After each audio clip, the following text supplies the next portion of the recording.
Hey guys, we got some exciting things in our new scheduling screen. We're gonna go over those right now. So let's jump in. All right, so on the scheduling screen, you're going to see a lot of changes versus having the calendar at the top and the jobs at the bottom. Now we have this split screen of jobs on the left, calendar on the right. This should give you a much better view of what am I trying to schedule and where can I schedule that on the calendar without the scrolling up and down to remember where.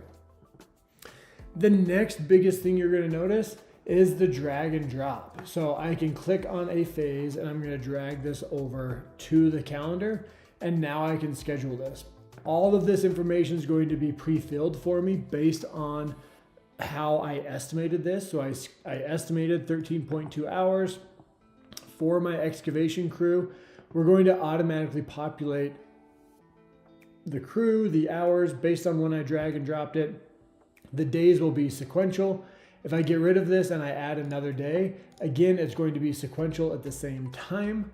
And all of that's going to be added. The threshold is based on your average working hours within your organization settings. So once it crosses, in this case, 10 hours for this account, those other 3.2 hours that we had estimated, that's why that showed as 3.2 hours on the following day, because I estimated 13.2 hours. My average working hours is 10, and so we roll that extra 3.2 to the next day. I can still say, you know what, I know I have some fluff in this. I'm going to give my guys one day so I can remove that extra day and schedule it just for 10 hours. And then if I need to come back in here later and add another day, add that extra day, maybe we need to come back in and do some cleanup work for a couple hours the following day. Great, I'm gonna click the plus sign and add the second day to it. So I drag and drop, I verify the hours look good, and now I'm going to click add to calendar. And there it is, 10 a.m. just after the next one. You'll see these little bubbles, same thing. So this is now scheduled. Red, TBS is to be scheduled. Blue is scheduled. This job itself is scheduled. One other cool thing about this is, let's say I have a job that has multiple phases. Let's find one in here. Here's one that has 2 open phases, and I want to just schedule those at the same time. You'll notice up here these dots at the job level instead of the phase level, the job phase. I can click and drag this entire job onto the calendar. And now it's going to ask you, who do you want to assign this to? Because I might have multiple crews assigned to this in the proposal.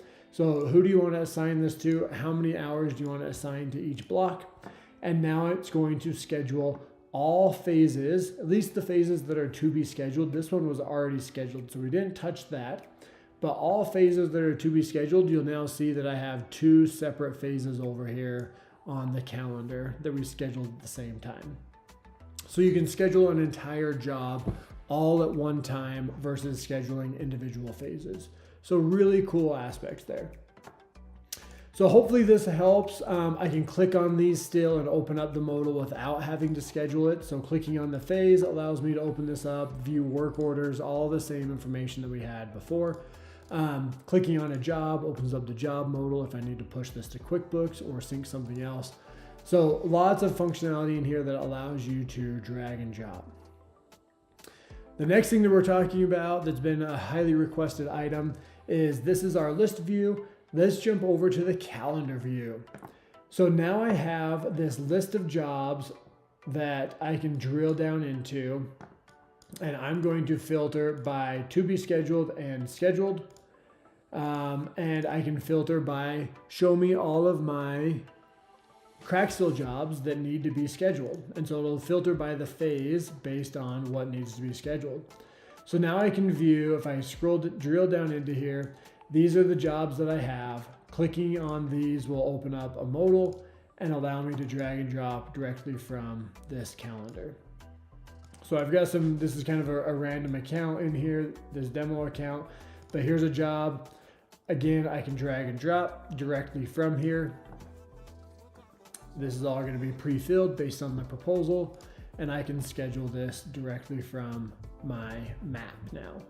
Same thing, I can put this one on here coming the next day, schedule it, and now this job, depending on how I have my filters, this job moves to a scheduled. it could fall off of my map if I'm only scheduled to my to be scheduled work. So really cool functionality that will allow you to cluster schedule things together, add things to the calendar really quickly based on the proximity to each other, drag and drop instead of having to click and find. So lots of items in here for you that will help speed up your scheduling process. Please let us know your feedback and comments. Appreciate being a part of Bitumio, and we'll talk to you guys later. Thanks.